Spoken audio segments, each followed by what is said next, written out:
reading books, they start reading the newspaper, they'll be able to put themselves into the work, and then they'll be able to put other people into the work.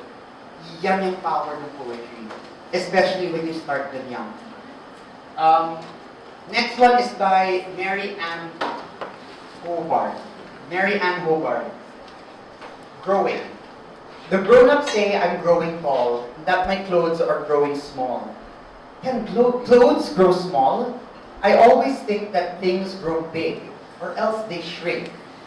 Or else they shrink, but did they shrink or did I grow, or did we both change? I don't know. Again, evocative language. Hindi siya ganun kalakas ng imagery, but then it's forcing the child to think about growing up.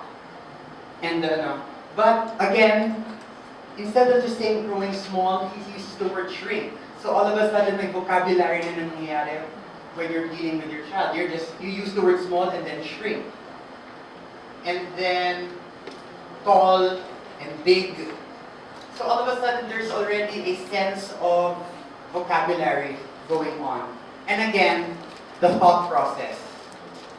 So when somebody says, you know you're growing small, isipin ng bata, pero parang medyo oxymoron yun, di ba? Parang paradox, growing pero small.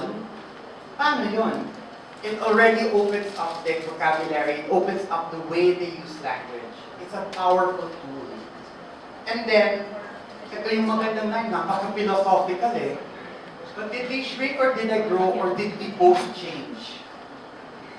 So, all of a sudden, grabe, philosophical, nag-existentialism na nga tayo with a 6-year-old, diba? But it's an amazing kind of question.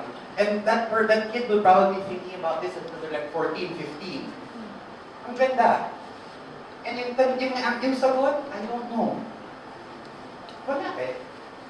So what happens here is that you try to find,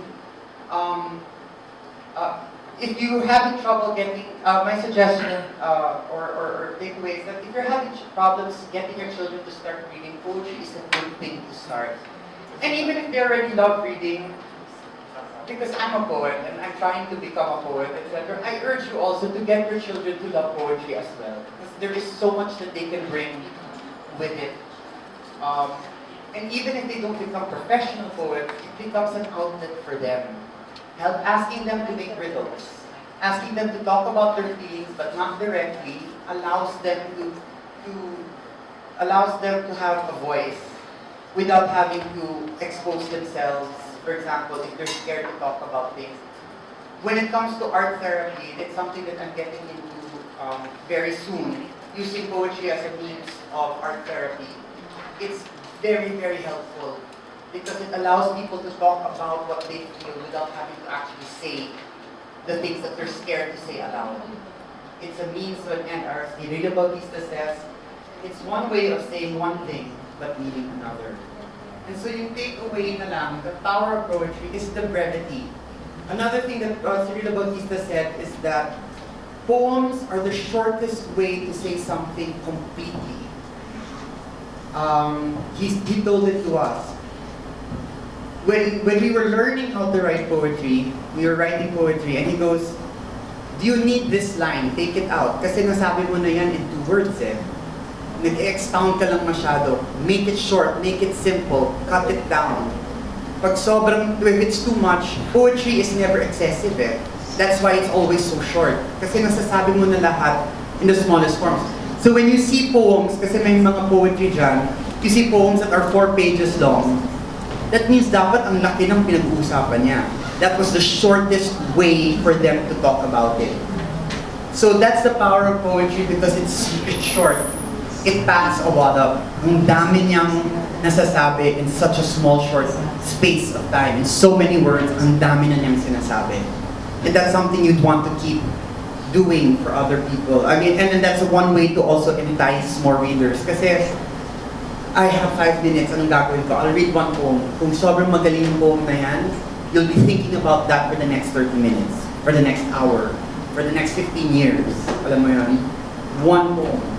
It creates wonder and builds the imagination. It never stops. That's why poetry is still being written until now, because people are still finding connections between things.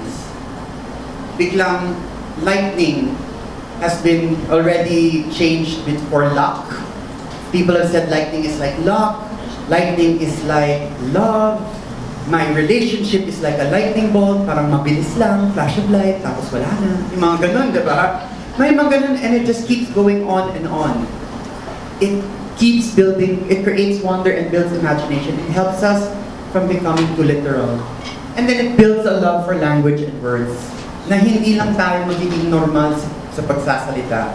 We're be able to talk and use different figures of speech, figures of language, figurative language. And that's always going to be great because it allows us to be eloquent, and it allows us to be articulate, and allows us to explore and say things the way we really want to say them. So I hope I was able to give you a bit of my love for poetry, and I hope that you pass it on to children, because really it's a beautiful art form, and honestly it's not disappearing, it's just becoming in smaller groups. And so thank you very much for your time, thank you so much for listening, and have a good day.